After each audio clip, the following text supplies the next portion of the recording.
የብርሃኑ ጁላ ልጅ በፋኖ ታገተች። ጁላ በደ አማራን አጠፋለሁ በማለትም መግለጫ ወጣም።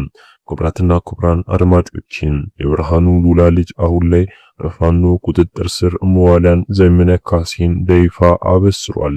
ይህንን መግለጫም ከሰማ በኋላ ታዲያ ጁላ ወዲያውኑ ወደ ሚስቱ በመደወልም ልጁ ቤት እንዳለችና እንደሌለች አጣራል።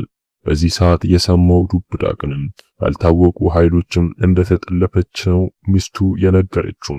ወዲያውኑ በእጅጉንም ተደናግጧል። በፓርላማም ከትላልቅ ባለስልጣናትም መክሯል። ጠቅላዩም በዚህ ስብሰባ ላይ ተገኝቷል። የኔን ልጅ እንዴት ልናስመልስ እንችላለን? እነዚህ ዋና አገዛዞችም ማለትም ምሬ ወዳጆም ዘመነ ካሴና እስክንድር ነጋም እስከ ወዲያኛው ልናጠፋቸው እንችላለን የሚለውም ትልቅ የሆነ መፈክራቸውና የስብሰባ ዋና አጀንዳው አካል ነበር።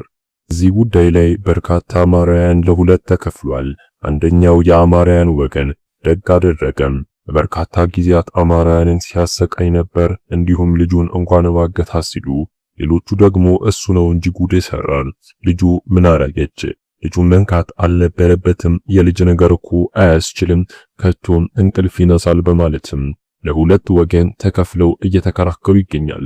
እናንተስ እንኳንም ፋኖ የብርሃኑን ጁላ ልጅ አገታት ወይንስ ይህን ማድረግ አልነበረበትም የሚለውን ሐሳብ አስተያየታችሁን ኮሜንት ላይ አስቀምጡልን።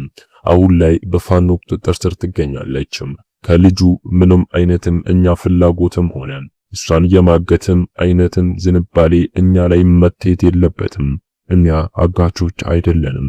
ነገር ግን በጣም ብርሃኑ ጁላ መቀመጫ መቆሚያ ስላሳጣን እሱ በፈቃደኝነት መጥቶም እኛ ጋር እጁን ሲሰጥም ልጁን ደግሞ እንለቃለን በማለት ነው ዘመነ ካሴ መግለጫ ወጣው። ታዲያም አሁን ላይ የበርካቶች ጥያቄ የሆነው ጉዳይም በግልጽ ብርሃኑ ጁላ ለፋኖ ጋር በመሄድም እጁን ይሰጣል ወይንስ ልጁን እስከ ወዲያኛው ለራሱ ሕይወት ብሎ እያየ ይሰናበታታል የሚለውም ትልቅ የሆነ ክርክርን አስነስቷል። በርካቶቹም ብርሃኑ ጁላም አሁን ላይ ምንም ለሰው ርህራሄ ስለሌለው የልጁ እንኳን ያዘነ አይመስለኝም። ከራስ በላይ ንፋስ እንደሚባለው ልጁን ይሰናበታታል፣ በሞት ያጣታል እንጂ እሱም እግሩን አንስቶ ወደ አማራ ክልል አያመራም እያሉ ይገኛሉ።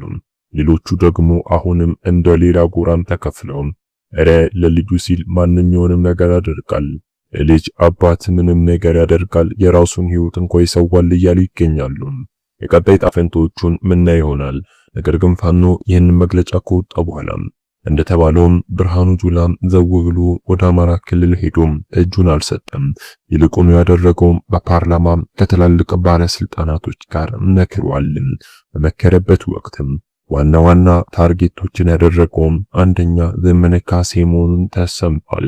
ምክንያቱም የዚህ ጉዳይ ዋና አቀባባሪና ሊቀመንበር ዘመነ ካሴ መሆኑን ነው የተገለጸው። ልጁን እስከ ማገትን መግለጫ እስከ ማውጣት ብርሃኑ ጁላን እስከ ማስፈራራትና እስከ መዛት ሌሎቹን እስከ ማስጨነቅ ባለስልጣናቶቹም ልጆቻቸውን በትክክል እንዲጠብቁም ትዕዛዝ አስተላልፏል። አለበለዚያ እያንዳንድሽ ቤት እገባልሻለሁ፣ ሁልሽም እጅ ስትሰጪ ልጅሽ በምትኩ ይለቀቃል በማለት አስደንግጧቸዋል።